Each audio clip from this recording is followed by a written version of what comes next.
Hey guys, Cockerpunk here, and coming to you with a new pump gun review. Right here I have Bryce Larson's, you know Bryce, he's a buddy of mine, do a lot of testing with him, Bryce Larson's Kaos pump. I've shot it a couple of weekends already, and been very impressed, so we'll get into exactly what this gun is. So right now I got it set up just with the stock barrel, and it originally comes with just a gas through here, and then a direct mount ASA. So Bryce simply put on, I think this is a reg off like an E-Rex or maybe a Dragon or something like that. Just a cheapo little reg to get the pressure down a hair. And then the frame is already milled with rail, so he just slapped an old CP on here, and so that's the gun right there. Pretty small package. Shoots really well with like a 45-45, which is what I use on most of my open class pumps. Yeah, basically, it runs pretty well without even a regulator. I do recommend getting a regulator though, just to bring the pressure down a bit. With the velocity screw at about flush, we got this baby to sweet spot at about 650 psi.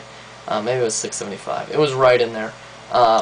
So that's not a bad operating pressure at all, and very reachable with modern regs. The grips here, the grip in general here, this is just the frame they took off the Kaos semi-automatic gun. A lot of people are like, why would you put a double trigger on a pump? Well, you wouldn't if you were designing it, but just to cut down on costs, they put this double trigger on here, which isn't a bad gig either. It's kind of not that cool looking, but on the field you won't notice it. It has enough room for my 3 fingers down there, so I just play with it like this most of the time, and so. Otherwise, pump kit here is, one thing about it is it's aluminum on aluminum, which I'm never a fan of. I don't like aluminum on aluminum pumps. So it would be really nice if they had a Delrin handle for it, because you kind of have to basically lube these to get it to slide real well, and even then you're wearing off the anodizing anyway. So I don't like aluminum on aluminum pump handles, but it is smooth. It doesn't twist at all, and it makes for a pretty smooth pump stroke, on par with a sniper of some type, seeing as it works identically to a mid-block or half-block sniper. Makes sense. So yeah, the handle's a little bit small for you guys who like really big pump handles. This probably won't fit your fancy, but I happen to really like smaller pump handles, so I think it's great. I like it a lot. Bryce likes it because he kind of slaps a pump handle sometimes, and he likes that.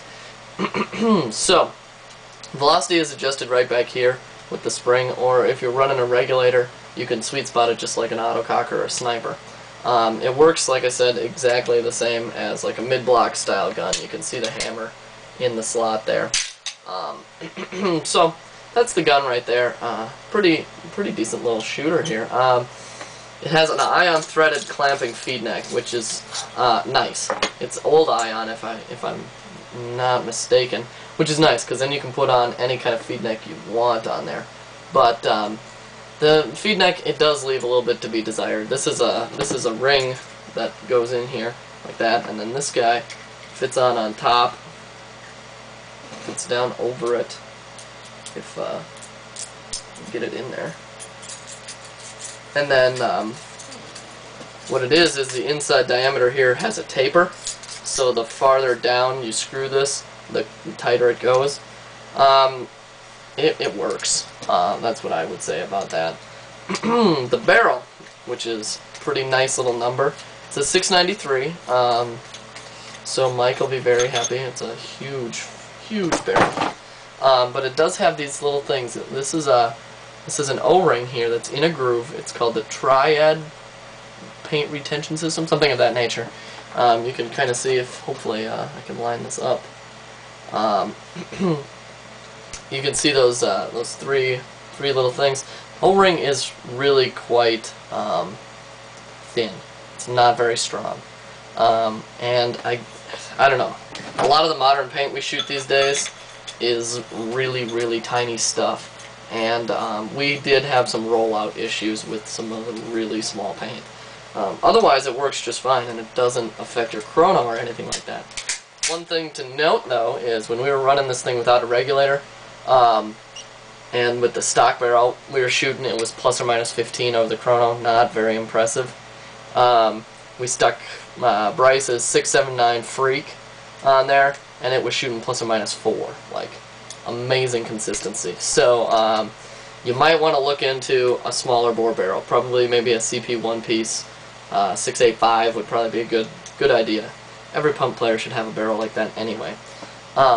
So yeah, it's a pretty nice gun for 150 bucks. Buy it. that's what I have to say. Buy it. Really, you can probably make a gun that's better than this for 150 bucks. You know, if you find a trilogy and you pump it and da-da-da. But that all requires having some sort of knowledge about you know, how pumps work, how to make them, how to tune them, that sort of thing. The great thing about this, you don't need to know anything to buy this and shoot it and get into pump play. So it's pretty much my go-to now. Unless you're going to go up to a Phantom, that would probably be your next step in terms of price, or a nicer sniper or something like that. But really, this thing is, for 150 bucks, buy it. It is my go-to recommendation gun these days for pumps. Yeah, really, for 150 bucks, you cannot go wrong with a gun like this. Put on a chintzy $5 rag, you know, the stock rag off your whatever, and you don't even need to. It has a direct mount, so you don't even need to put an ASA on there. And then a $30 barrel, and this thing will shoot really good all day. So, rumor has it that this thing is popular enough that Azodin is considering making a single frame for it and selling it with the Azodin regulator and off the Zenith, and the Azodin on-off ASA off of the Zenith as well. So hopefully that'll work. One thing that's talked about a lot is the Hitman mod, and Mike placed his bet and all that jazz. The Hitman mod, it screws in right here. It's just a threaded rod that you can pump like this with, basically. I'm not a Hitman mod fan, so I wouldn't use it. Bryce isn't either. So don't really use the Hitman mod, although it does work. I mean, if you're into that kind of thing. So it's oh, and it uses Intimidator or Spider or Ego style rubber nubbin detents. So it's a pretty impressive little gun. Like I said, for 150 bucks, buy it. If you're looking to get into pump play, buy it.